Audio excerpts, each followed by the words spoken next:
Sobre o neurobloqueio, a escolha do neurobloqueador, na falta do cisatracúrio, deve considerar o que traz menor risco, que você tem condições de sustentar essa terapia.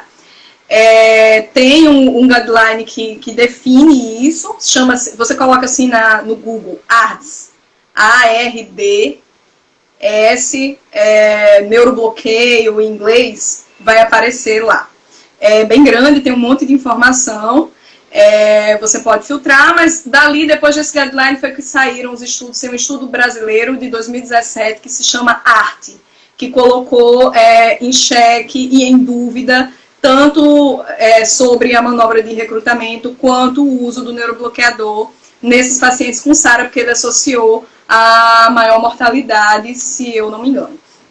Então, é importante ver. E aí, teve um outro estudo que corroborou com esse, que saiu agora em 2019, e a gente tem muitas atualizações nisso. Mas, por enquanto, é uma das condutas mais que tem maior possibilidade de recuperar um paciente com uma lesão pulmonar difusa, aguda, com uma progressão ruim, né, como tem o paciente com COVID. Aí, esses pacientes em ventilação mecânica, a gente tem que ter todo um cuidado com a formação de aerossóis, né, está contraindicado fazer nebulização nesses pacientes, e qualquer conduta que possa gerar aerossol. Então, os pacientes em ventilação mecânica, é interessante que eles estejam utilizando o sistema de ventilação fechado. É interessante, não, é seguro, é importante que ele esteja usando o sistema de respiração fechado, que não se mexa muito no circuito. Com isso, a gente desencoraja o uso de broncoespasmos, de broncodilatadores na via inalatória. Eles devem ser restritos ao broncoespasmo, preferir formas farmacêuticas e alternativas, né, de apresentação que sejam menos aerolizáveis, né, em spray. Se precisar ser administrado, talvez os pacientes não críticos ainda, que não estão ainda em ventilação mecânica invasiva, tem que ser utilizado com espaçador, né, ou com esqueci o nome da primeira palavra, não sei o que lá, milimetrado, que você faz de uma forma mais direta. O espaçador e todos os dispositivos que você utilizar tem que ser individualizado, não pode ser reprocessado e utilizado no mesmo paciente. Inclusive, tem uma controvérsia grande aí de discussão em relação a isso. Então, a recomendação é evitar usar no broncoespasmo, no doente crítico. Teria a opção de usar endovenoso, mas aí tem um monte de reação adversa e efeitos colaterais, principalmente do uso de adrenalina, que desencoraja muito essa utilização. Então, provavelmente vai se optar pela via inalatória, mas os pacientes que estão em ventilação mecânica, a verdade verdadeira é que a gente não tem evidência nenhuma de eficácia desses dispositivos inalatórios nos pacientes em ventilação mecânica. A impressão que a gente tem é que fica tudo agarrado no tubo e não chega lá. Então, na minha UTI, o pessoal não costuma utilizar, e a nossa experiência com as pacientes com SARA, são pacientes que não suportam muito despressurização. Então, para você administrar esse dispositivo inalatório, tem que ser assim que termina a fase expiratória, né? E o ideal é que você prolongue o tempo INS, né, que chama do ventilador. O fisioterapeuta vai saber explicar e ajustar isso direitinho. Então, essa pressão inspiratória, o tempo de pressão inspiratória é ampliado. E tem paciente que desestabiliza nisso e não é bom. Então, tem uma série de problemáticas. Então, o ideal é que a gente evite utilizar realmente esses dispositivos inalatórios. E aí, você quer que comente as terapias experimentais para COVID? Então, para isso, assim, todas as outras coisas a gente faz como a gente faz em todo paciente crítico. Profilaxia de úlcera, nas indicações que cabe, o controle glicêmico, protocolo de UTI padrão. Por enquanto, até aqui, não apareceu nada que mude a conduta nas outras questões, não. É mais esse quadro aí mais específico. A gente ouvindo aqui, a próxima pergunta a gente vai falar sobre isso, mas algumas pessoas fizeram algumas perguntas sobre a terapia adjacente. Então, eu vou tentar aqui sintetizar, porque a gente já, né, ultrapassou. Mas, assim, as pessoas estão perguntando, pedindo para você comentar um pouco mais sobre o uso dos corticoides. Além disso, falar um pouquinho da relação né, dos bloqueadores com a intubação. Então, qual que é como que está acontecendo esse cuidado farmacêutico, né, para esse uso. Quero agradecer também, porque estão surgindo dúvidas aqui nos comentários, que os colegas experientes estão aí fazendo comentários, tá? Então, estão ajudando a responder já. Então, muito obrigada a todo mundo. Eu fico muito feliz que a gente não vai conseguir responder tudo aqui, então o pessoal que está ajudando a responder, a comentar aí, ótimo. Quero cumprimentar a doutora Lenira, doutora Renata, do CFF, que estão aí agradecendo todo o seu trabalho lá no Conselho e estão aí fazendo comentários. E tem muita gente conhecida, Simone Mahmoud, Vanusa Barbosa, Lívia Maria, esse povo todo. Eu estou aqui tentando pegar todo mundo que está aparecendo. Muito obrigada, Camila está fazendo muitas observações aqui. Obrigada, Camila, Jaque. Obrigada. Vamos continuar. Continua aí, por favor. Já estamos com 200 de novo. A gente teve 332 espectadores na primeira etapa. Vamos lá, segue aí e fala pra gente, por favor, porque assim, semana que vem eu quero aproveitar para convidar todo mundo, que semana que vem nós vamos falar sobre terapias experimentais com o doutor Luciano Azevedo, do Hospital Sírio-Libanês. Semana que vem vai estar aqui com a gente falando de todos os estudos que estão sendo feitos no Brasil, inclusive, resultados no Brasil, tá? Então, convido todo mundo a estar com a gente quarta que vem. Mas eu quero ouvir de você. Já perguntaram, por exemplo, ok, a gente não vai usar sonda, mas e como que faz com a hidroxicloroquina? A Lilian, lá de Ribeirão, gente, eu conheço tanta gente, estou vendo aqui, estou com vontade de dar tchau para todo mundo que está aparecendo. Então, por favor, responde essas coisas, dessas terapias experimentais, o grande papel do farmacêutico para discutir as evidências científicas desse uso off-label. Por favor. Certo. Sim, eu realmente esqueci de falar dos corticoides. Gente, que eu não consegui responder aqui, o Luciano vai responder na próxima quarta, viu? Não tenho dúvidas, que ele é F5 total. Então, sobre o uso de corticoides, ele não está recomendado na SARA. O que acontece? Aí eu vou já explicar sobre corticoides, sobre algumas terapias experimentais na mesma fala. A gente tem que, numa infecção qualquer, o nosso sistema imunológico é ativado. E a cascata de inflamação também. Todo mundo aprendeu isso no quarto período de farmácia, decorou aquela cascata, não sei quantas vezes no curso, né? Porque você faz em várias disciplinas. Não tem como você não aprender, assim, pelo menos saber o nome, quem é quem. Então, o que acontece na infecção? O sistema imunológico vai ser ativado e aí pode chegar um ponto dessas citocinas de fase aguda e reagentes passarem do ponto. E as células do próprio sistema imunológico contribuir para a lesão tecidual juntamente com a infecção. E aí os seus soldados do bem se viram contra você, viram traidores. E aí você tem um agravamento do quadro. Só que esse ponto, ele é muito individual. Então, modular inflamação e modular sistema imunológico numa infecção é muito difícil que você encontre um padrão para você dizer, quando chegar no terceiro dia de doença, de 3 horas da tarde, você vai fazer o corticoide para inibir a inflamação nesse momento. Não tem como. É uma terapia muito individualizada. Então, corticoide é ruim sempre? Não. Ele pode ser benéfico se ele for utilizado no momento certo, no quadro clínico certo, na fase certa. Vai ter médico muito bom nesse olho, que vai acertar, e também o tempo de uso.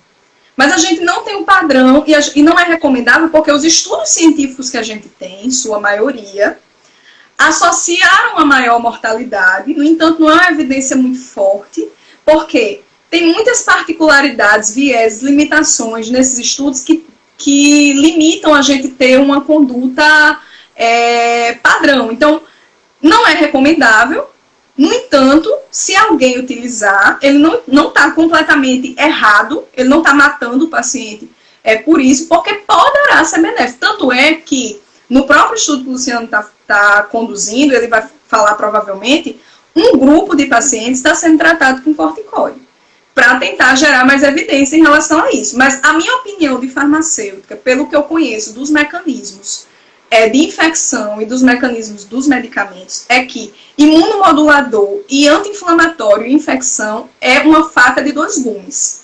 É muito melindroso e eu particularmente penso que a gente nunca vai conseguir chegar num consenso e num padrão, entendeu? Assim, de dizer todo mundo vai usar dose X por tanto tempo.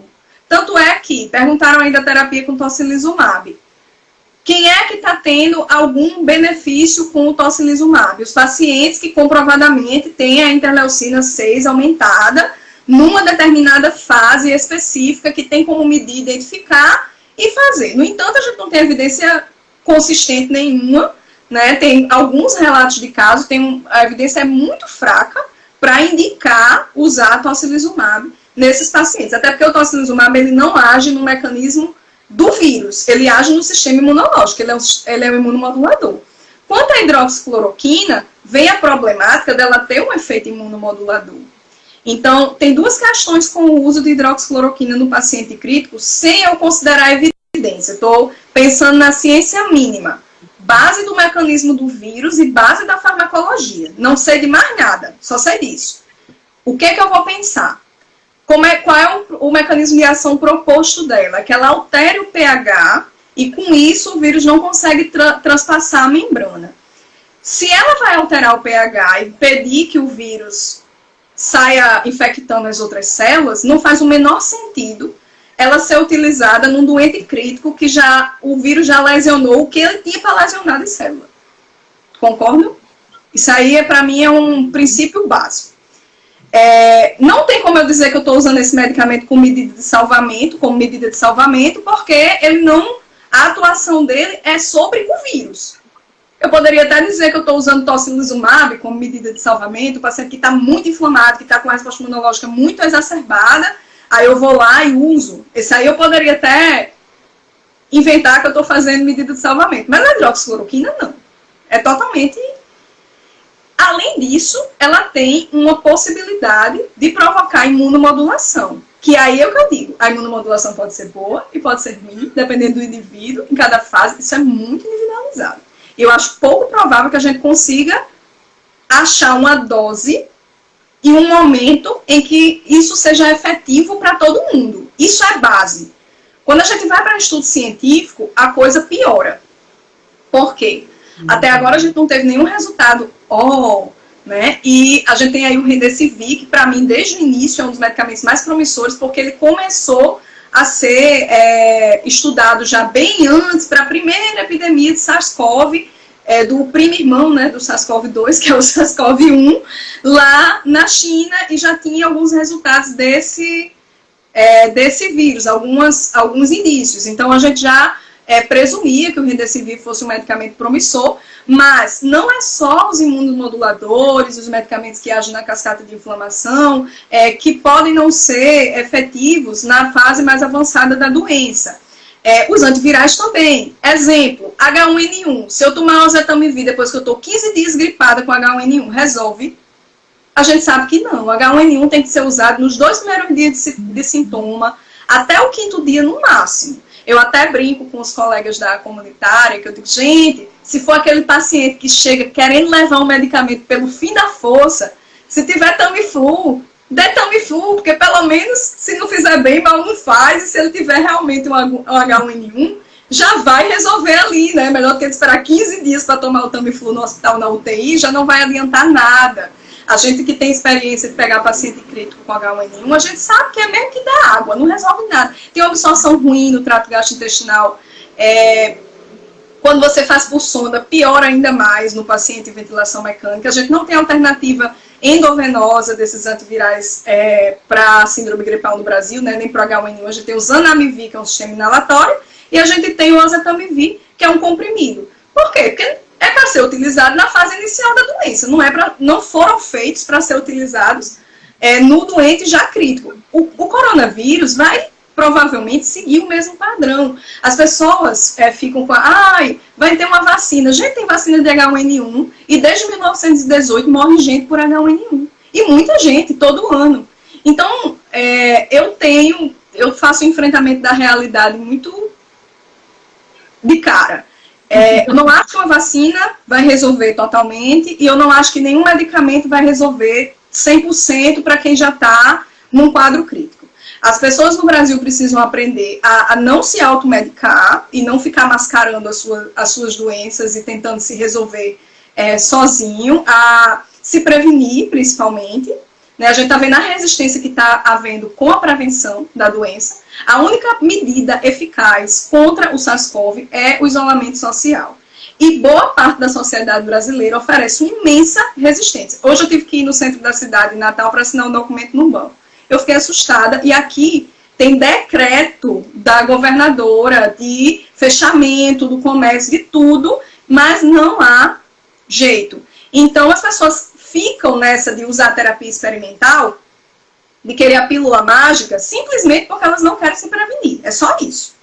Não acho que tem benefício de político com a indústria farmacêutica. A indústria farmacêutica não ia se sujar com tão pouco, sinceramente, porque esses medicamentos são todos muito baratos que estão envolvidos aí nesse processo de pesquisas que já são validados. É realmente um pretexto para não cumprir com as medidas de isolamento, porque acham que prejudica a economia e toda essa coisa. Em relação os medicamentos experimentais, né? Já falei da hidroxicloroquina, o Remdesivir, que parece promissor, recebeu uma autorização do FDA precoce para ser utilizado. Não acho que nos doentes críticos vai resolver. Qual é a minha preocupação em relação a esse uso compassivo? É que a galera libera, né, para o uso compassivo, aí não, só pode usar no doente crítico. Aí você vai e usa no doente crítico. Dá tudo errado, porque não tem como dar certo, né? Aí, não presta o medicamento, e aí é jogado de lado. Tem um estudo do Lopinavir e Ritonavir, que o Departamento de Farmácia da AMIB comentou. A gente publicou essa semana, acho que hoje subiu no site. Vocês vão lá no site da AMIB, aí tem, acho que informações, artigos comentados, e tem o grupo da farmácia. A gente comentou um artigo de hidroxicloroquina. A evidência, o primeiro estudo clínico que foi publicado sobre a hidroxicloroquina é um estudo extremamente controverso do ponto de vista técnico, estatístico e ético, inclusive. Os pacientes que tiveram pior desfecho foram eliminados da amostra. Isso é desonestidade científica, né? Você fazer um estudo e publicar, e o que deu errado eu elimino e eu só apresento o que deu certo. Né, mais ou menos isso. Teve uma série de vieses, eu não vou me prolongar, porque com certeza o doutor Luciano vai falar isso semana que vem, e nos artigos comentados vocês têm acesso lá, tá tudo aberto lá no site da AMIB, e vocês podem ver esses comentários. A gente fez um comentário do Lopinavir e Ritonavir, que as pessoas já estão começando a descartar a dupla, né, por causa de resultados que não foram muito bons no estudo do New England, só que ninguém viu que entre o início dos sintomas e o recrutamento dos pacientes, rolou um gap de 12 dias. E que numa infecção viral é um mega gap, entendeu? Faz muita diferença isso. Então, eu não descarto o Lopinavir e Ritonavir. Eu sei que os infectologistas têm muito preconceito, porque dizem, por causa das possíveis interações medicamentosas provocadas induzidas pelo Ritonavir, só que os colegas farmacêuticos na prática não veem, agora me deu um branco, se é indutor, se é inibidor de via CYP.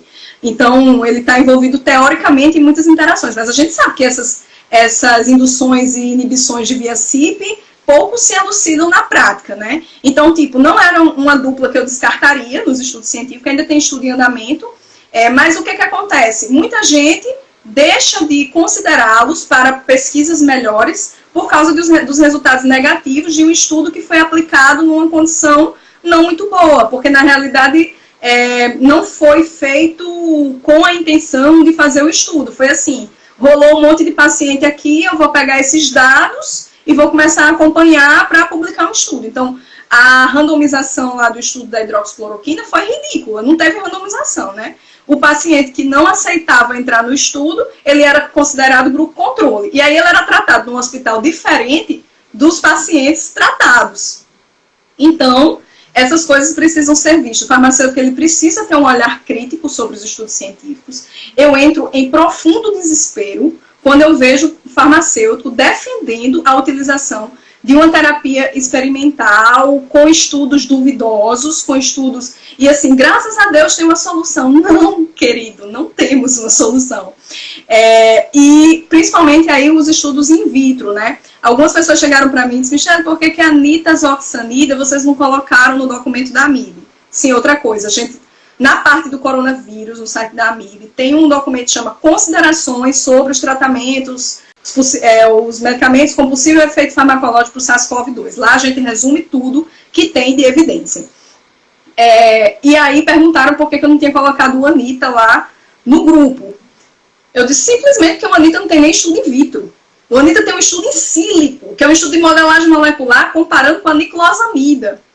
Ou seja, nem atividade in vitro comprovada ela tinha ainda e as pessoas estavam esvaziando as prateleiras da farmácia.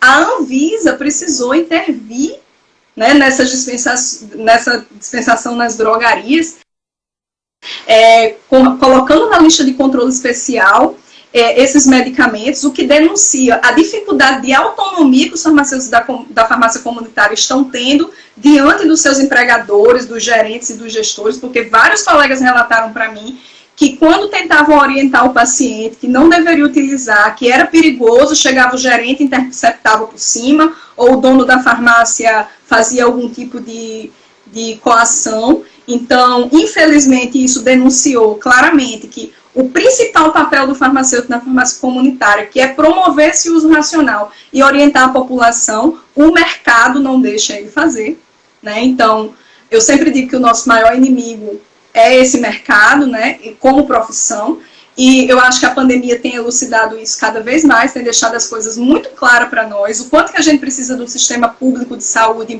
empoderado e bem equipado, o quanto que a gente precisa de profissionais. A Eliane está dizendo que a nitazoxanida só tem ensaio em humanos para H1N1, é isso mesmo. E tem alguns resultados que não foram muito bons também com outras coisas.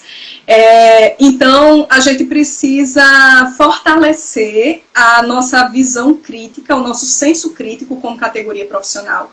Não só diante dos estudos científicos, mas diante dos acontecimentos políticos da nossa profissão e diante dos acontecimentos institucionais nas empresas às quais a gente está ligado. E o nosso papel, enquanto farmacêutico, é de defesa da saúde da população. E ele não pode ser diferente. A gente não pode colocar nada acima disso, né? Nenhum tipo de crença, nada acima disso. Então, as terapias experimentais, na realidade, até agora, ninguém mostrou, não conseguiu nos convencer de que algo é resolutivo, e o que eu penso é que a solução vai ser uma terapia que a gente utilize nos pacientes. Talvez a gente tenha resultados bons com muitos desses medicamentos que estão com estudos em curso, nos pacientes na fase leve da doença, na fase moderada. Na fase crítica, eu acho pouco provável que alguma coisa traga bons resultados. Talvez os glicocorticoides.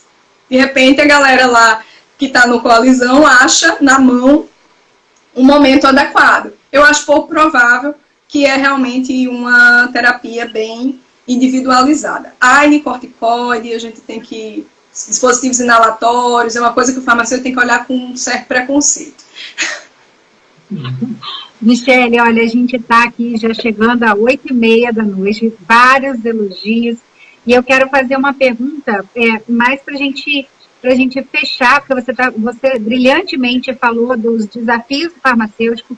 Eu agora que estou do lado de cá, né, que estive até o ano passado na Lida, agora estou na outra Lida, que é formar farmacêuticos melhores para esse país. Para nossa...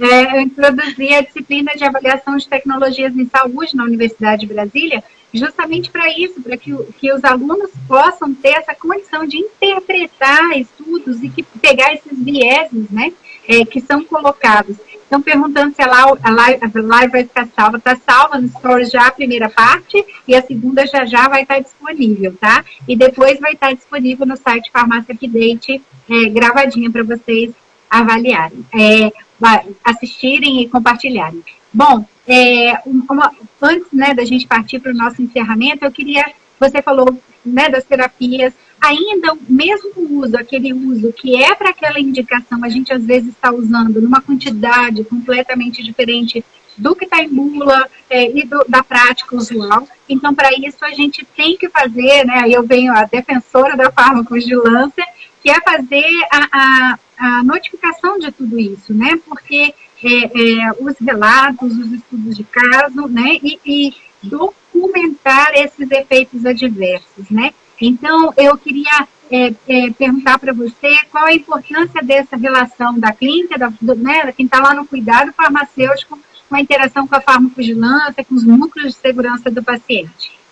Então, na instituição que eu trabalho, a gente só não faz a investigação da farmacovigilância, mas toda a parte inicial do processo inicial, a busca ativa pelos gatilhos, a gente faz Tiger Tools, a gente tem uma lista definida de gatilhos, a gente que faz a notificação no sistema de notificação para a farmacovigilância, toda a rede EBSER tem esse sistema que se chama Vigiosp, né, que em parte é mérito seu, né, que Elaine foi nossa gestora de risco lá, da parte de farmacovigilância e segurança do paciente na sede, e a gente tem muitos indicadores e a gente não só faz como a gente é cobrado com metas, né, em relação a isso. Então, o farmacêutico clínico ele tem um papel muito importante na notificação, né, das reações adversas e principalmente na avaliação de risco e de benefício, porque tipo, não eficácia tem que ser notificado, uso off-label tem que ser notificado, não é só quando acontece um evento adverso que a gente tem que notificar. Tanto é que o nosso sistema tem esses espaços. Infelizmente, a gente só consegue fazer os off-label, principalmente na neonatologia, no contexto de pesquisa. Inclusive, o nosso serviço tem alguns trabalhos de ex-residentes publicados com isso, e tem muitas pesquisas nesse aspecto na UTI neonatal. Eu trabalho na UTI adulto, mas a gente tem um grupo muito bom também lá na UTI Neo produzindo essas evidências, essas pesquisas, que é uma área bem comum de acontecer, muito uso off-label, e tem uma equipe bem monitorando isso bem de perto, né? Tem uns residentes aqui nossos assistindo, obrigada, meninas. E aí, a gente tem que notificar. Uma discussão que a gente teve no departamento de farmácia era se a gente deveria, do departamento de farmácia da AMIB, era se a gente deveria se posicionar em relação às terapias experimentais, porque a gente ficou com muito medo de estimular o uso. A gente viu algumas sociedades de farmácia hospitalar de fora do Brasil, né, colocando tabela com dose, com tempo de infusão, para esses medicamentos, para lopinavir, tonavir, para hidroxicloroquina, para tocilizumab. E aí eu conversei com o grupo, né, e eu falei, gente, a minha intenção não é que a gente faça isso que a sociedade X e Y está fazendo, porque assim eu acho que incentiva. É claro que vão usar fatalmente, né, no meu serviço eu não estou tendo esse problema desde o início, o que ficou acordado é que não seria utilizado na UTI que eu trabalho, mas eu sei que fora desse contexto, muitas UTIs iam decidir utilizar, e a gente precisa, como farmacêutico, oferecer o suporte, monitorar os riscos, a gente tem que oferecer o suporte de dose, de diluição, de tempo de infusão, tudo isso.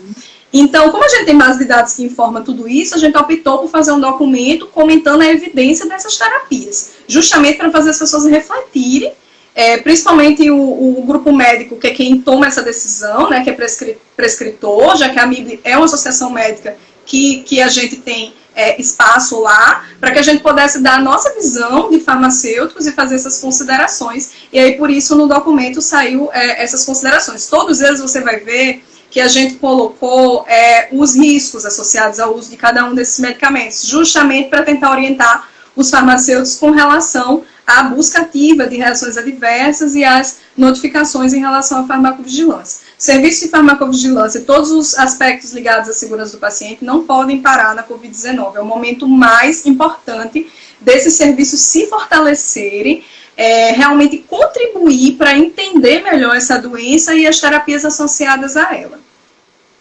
Michele, eu quero acrescentar que o Ministério da Saúde está publicando todos os dias uma atualização das evidências.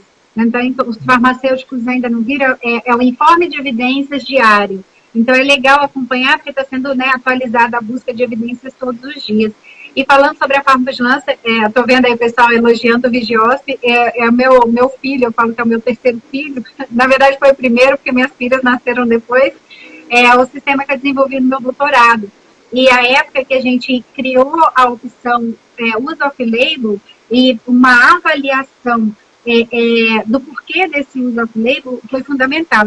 Até eu sair da EBSER, até o ano passado, a maioria, cerca de 85% das notificações no Vigiosp de use off-label eram de farmacêuticos, ou seja, estavam fazendo o seu papel de avaliar o uso dos medicamentos, né, na rede. Então, isso para mim, já ficava feliz de ver o sistema sendo utilizado. Eu vou comentar outras coisas aqui, o pessoal está falando do Vigiosp, a gente pode fazer uma live só sobre ele, a gente faz no perfil. Mas a importância da gente notificar e encaminhar a Anvisa tudo o que for notificado. Aliás, eu estou sentindo muita falta da farmacovigilância da Anvisa mais ativa nesse período. Bom, e aí, para a gente encerrar, Michele, eu queria ouvir suas últimas palavras a respeito, né, de todo esse boom aí. Infelizmente, a gente já passou aí meia hora, vamos passar uns 40 minutos do previsto. Eu quero te agradecer imensamente, todo mundo fazendo diversos elogios aqui, e a live falando para todo mundo vai estar gravada e também vai estar disponível no Stories já, vocês podem compartilhar. Sigam o perfil Farmácia Update, para poder vocês ficarem sabendo de todas as novidades. Mas eu vou ouvir um pouquinho você sobre o que você achou, o que você acha que vem por aí e o pós-pandemia, né? Porque nós estamos vendo esse reforço. Eu acho até na farmácia comunitária, nós vamos ter bastante evolução, porque fora do Brasil, a farmácia comunitária é tida como um ponto de atenção à saúde importantíssimo. Né? Aqui no Brasil a gente ainda está aprendendo isso, né? Então eu queria ouvir você falar um pouquinho do pós-pandemia para os farmacêuticos, especialmente, claro, os farmacêuticos clínicos. Certo. Bom, eu sou meio estoica nos meus posicionamentos. Então eu faço um enfrentamento muito cruel da realidade e eu acho que poucas pessoas, pelo que eu estou vendo de resposta do brasileiro em relação às medidas de isolamento, eu acho que poucas pessoas vão mudar depois da pandemia. Eu espero e quero acreditar que o discurso de destruir o SUS, do Estado mínimo, de colocar o dinheiro, a economia e o capital acima da vida das pessoas, ele retraia. Mas eu não acho que isso vai acontecer quando eu faço uma análise da realidade. Então, em relação à categoria farmacêutica, eu acho que algumas coisas ficaram muito bem evidenciadas nessa pandemia, em relação ao suporte material. Primeiro, a gente viu que o Brasil foi um dos países que melhor se adaptou ao aumento da demanda dos produtos. Tem alguns produtos, eu vou falar até um pouco melhor disso amanhã no webinar da Manoli, que vai ser às 8h30, né, que mudou o horário, vai ser às 20h30. Alguns produtos a gente continua com uma certa dificuldade, como máscara N95, eu acho que pode ser uma problemática maior. Mas a gente viu aí hospitais, a própria universidade, brotando capacidade produtiva para produzir os seus próprios materiais, a indústria também ampliando a sua capacidade e voltando também a sua capacidade, como por exemplo, muitas empresas que trabalham da área têxtil, que trabalham com roupa, com outras coisas, passaram a produzir máscara, fazer doação de máscara. Então, a gente está tendo um suporte muito ruim do governo em nível federal, mas a gente está tendo um suporte melhor do governo em nível estadual, mas principalmente a gente está tendo um suporte da sociedade civil organizada, que é o que de fato muda o mundo. Então, durante a pandemia está sendo uma lição muito grande essa união, né, essa articulação da sociedade civil organizada para tentar resolver os problemas catastróficos que a pandemia traz com ela. Isso talvez gere um grande aprendizado para muitas pessoas. Uma lição que fica é a negligência que os governos brasileiros sempre fizeram à nossa capacidade produtiva. A gente, nos últimos aí, nos governos imediatamente anteriores, por algum tempo, a gente teve um empoderamento das indústrias, inclusive o nosso núcleo de alimentos e medicamentos aqui da UFRN, que é a nossa mini-indústria, digamos assim, passou a produzir, inclusive, alguns medicamentos do componente estratégico, especializado de assistência farmacêutica, eu não me lembro bem quais os produtos, mas eu acho que eram medicamentos para tuberculose. Todas as universidades colocaram essas suas mini-indústrias, né? Algumas têm até, como o estado do Pernambuco tem o LAFEP, alguns têm até laboratórios grandes, aí eu não vou nem falar dos gigantes aí, da Fiocruz, né, maravilhosa, e tudo com a enorme capacidade produtiva. A gente deveria ser autossuficiente em muita coisa. E os hospitais deveriam ser autossuficientes em muitas coisas. Então, por exemplo, a produção do álcool, muitos hospitais que têm farmacotécnica hospitalar não passaram por apuros com álcool, nem com nenhum saneante, porque ele mesmo fabrica. Ele não depende da indústria. Muitos hospitais que a farmacotécnica estava entregue às baratas, estava lá desativada, foi reativada nesse momento. E uma coisa que eu falei até num grupo da EBSEC que eu estava participando, em que, no momento que começou essa angústia sobre a falta, eu fiz um comentário sobre a farmacotécnica hospitalar, que eu defendo muito, inclusive tenho pesquisa aqui na nossa maternidade, para tentar gerar evidência que defenda a manutenção, né, da farmacotécnica hospitalar, porque a gente sabe que os medicamentos industrializados, eles nem sempre vão atender a necessidade de pacientes específicos.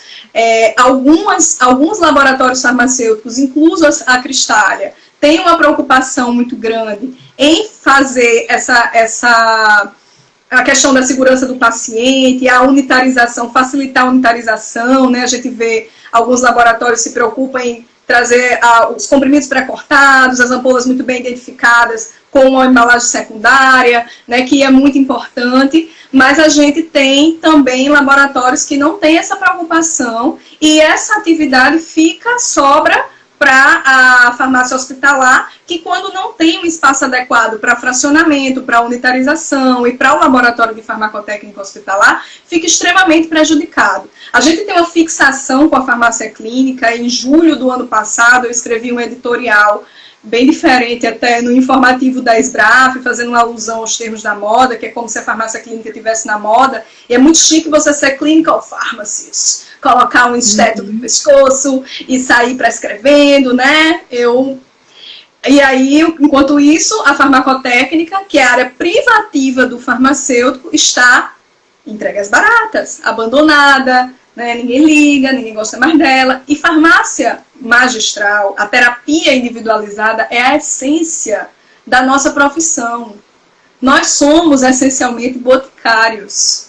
O médico dizia o que o paciente tinha e a gente formulava o que era melhor para aquele paciente especificamente. Os farmacêuticos sempre estiveram nessa posição. E aí não defender a farmacotécnica hospitalar nesse contexto acaba sendo algo que faz com que a gente perca a essência. A pandemia jogou na nossa cara a necessidade da farmacotécnica nos hospitais. A gente que trabalha na alta complexidade já tem uma noção muito boa disso, lidando com as adaptações de forma farmacêutica e todas as vezes, né? A impressão que a gente tem. Mas a pandemia trouxe de uma forma assim, muito evidente, porque a gente ficou na iminência, a gente está, né, na iminência da escassez, do desabastecimento e tendo que lidar com isso. Então, eu acho que por esses dois aspectos de organização da sociedade civil e essa experiência de provar que se a gente une pontos, por exemplo, aqui a universidade começou a produzir o álcool, as indústrias de água mineral da cidade doaram os frascos para armazenar o álcool para os hospitais, para atender os hospitais públicos que estavam necessitados. Então, esse tipo de ação, com certeza, vai mudar muito a mentalidade das pessoas, e também em relação ao empoderamento produtivo, tanto da indústria nacional pública, né, indústria nacional privada também, os hospitais públicos e os hospitais privados também, porque essa problemática da farmacotécnica é para todo mundo, né? Inclusive tem hospitais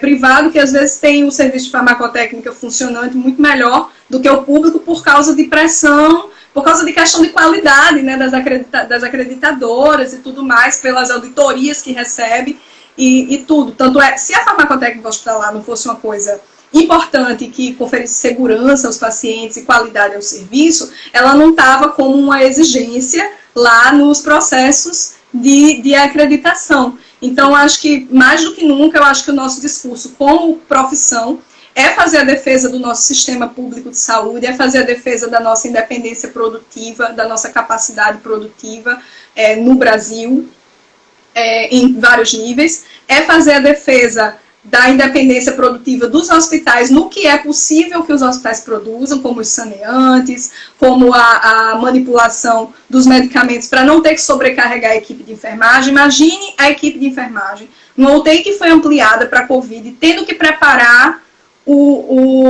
a dose do medicamento injetável, não sei quantas doses sobrecarregada, e ainda verificar sinais vitais, fazer todas as atividades que eles precisam fazer, quando na realidade essa atividade da manipulação deveria estar sob a nossa responsabilidade nos hospitais. Eu não acredito em grandes mudanças no mundo pós-pandemia, porque o capitalismo tem um discurso muito bom, de que a gente tem que produzir muito e trabalhar muito, sempre, e a gente entra nessa lógica realmente, mas eu acredito que várias pessoas vão refletir bastante, principalmente quem teve a oportunidade de ficar na quarentena, né, que a gente não teve, a gente está dando expediente, está fazendo live, está lavando roupa, a pia está cheia de louça, está cozinhando, porque eu não vou colocar dentro da minha casa uma pessoa para se expor, né? Então eu preciso assumir as minhas atividades domésticas, eu não assumia antes, e eu não conseguia assumir, porque eu viajava, participava dos eventos e tudo mais, eu estou ficando mais em casa, estou arrumando mais a minha casa, estou sabendo onde está as coisas, porque depois eu não achava. Então, tem sido bastante positivo, e algumas pessoas perceberem que, meu Deus, será que a gente precisa trabalhar tanto? Será que a gente precisa viver para trabalhar? A gente não pode trabalhar o suficiente, produzir o suficiente para a gente ter uma vida equilibrada, né, com o planeta e entre nós. Então, eu espero que venham essas reflexões, mas eu não acredito em grandes mudanças, não, porque eu acho que a gente tem dois campos de poder no mundo, a ciência e a política. Talvez venham aí mudanças pela ciência. Eu acho que a gente ainda vai usar máscara há muito tempo, a gente vai ter que fazer vários isolamentos sociais, essa doença não vai ser controlada facilmente. A gente tem o exemplo da H1N1, a H1N1 começou em 1918, a gente está em 2020, e a H1N1 não foi embora. Então, não pense que o SARS-CoV vai embora fácil, não vai. Vai mudar toda a nossa lógica de viver, vai trazer muitas mudanças. Então, no campo da ciência, a gente tem aí muitas esperanças de mudanças. No campo da política, depende muito da nossa conscientização, do nosso envolvimento, da nossa compreensão e de fazer a nossa parte também enquanto cidadão, né, de ser cidadão. E eu quero agradecer a você pelo convite. Agradecer ao Marcelo, beijo Marcelo, pessoa muito querida da Cristália, e ao laboratório por essa oportunidade, né, de nós farmacêuticos estarmos aqui numa rede social, levando, e também lá no site, né, que vai começar a bombar agora, sob sua direção, eu estou acreditando que o negócio é bom. E a gente promover essa educação para os farmacêuticos, para mim é um prazer compartilhar o que eu tive a oportunidade de aprender. Eu me sinto uma pessoa extremamente privilegiada por ter estudado numa universidade pública, por ter feito uma especialização de alta qualidade numa universidade pública, num hospital público, e de hoje servir esse mesmo sistema, né, que me ajudou a me formar. Então, para mim, é obrigação moral eu compartilhar todo o conhecimento que eu tenho com os meus colegas. Sem falar da oportunidade de estar na sociedade científica, né, desde quando eu participei na diretoria da SBRAF e agora eu estou representando a nossa profissão na AMIB, com muito orgulho. Dentro da sociedade, assim, se associem, gente, as nossas sociedades farmacêuticas e as sociedades médicas das especialidades que vocês se especializam, porque é por meio das sociedades que a gente consegue se atualizar, que a gente consegue se articular. Se eu perder um ano no congresso de terapia intensiva, eu já vou ficar desatualizada, porque as coisas se atualizam na velocidade da luz nessa nossa área. E não pense que eu leio 20 artigos por dia, não tem condições. A gente se atualiza realmente assistindo aula, assistindo palestra.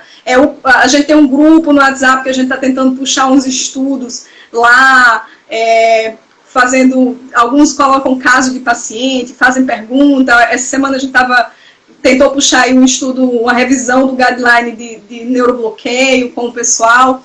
E é por meio dessa união, esses contatos por meio da sociedade que a gente mantém a atualização e consegue se manter atualizado. E aí a gente tem que compartilhar isso, porque o conhecimento só para si é morto.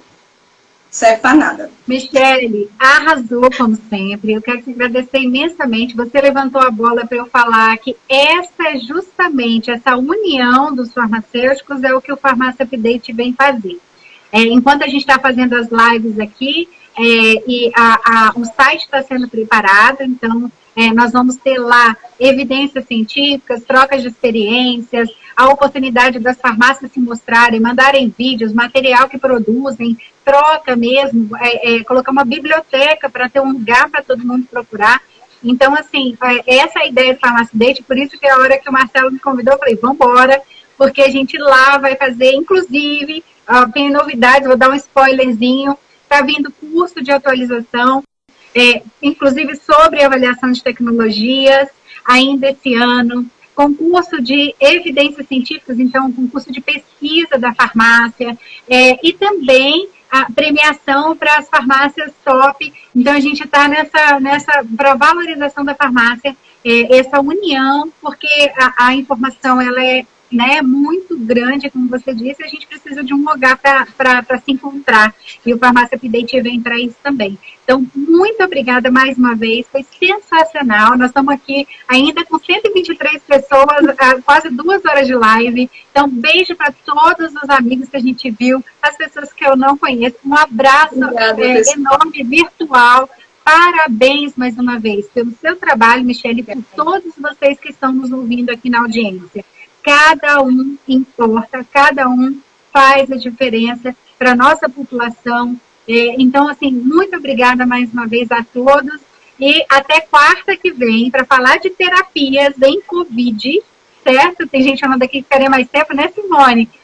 Muito bom ver todo mundo aqui, viu? Então, quarta-feira que vem, nós vamos falar com o Dr. Luciano Azevedo, do Coalizão Covid, que está coordenando os estudos no Brasil para as terapias experimentais para a Covid. Então, beijo vocês. Beijo, Giovana, de Sergipe, vi seu comentário aqui. Beijo, gente, todo mundo. Michele, mais uma vez, muito obrigada.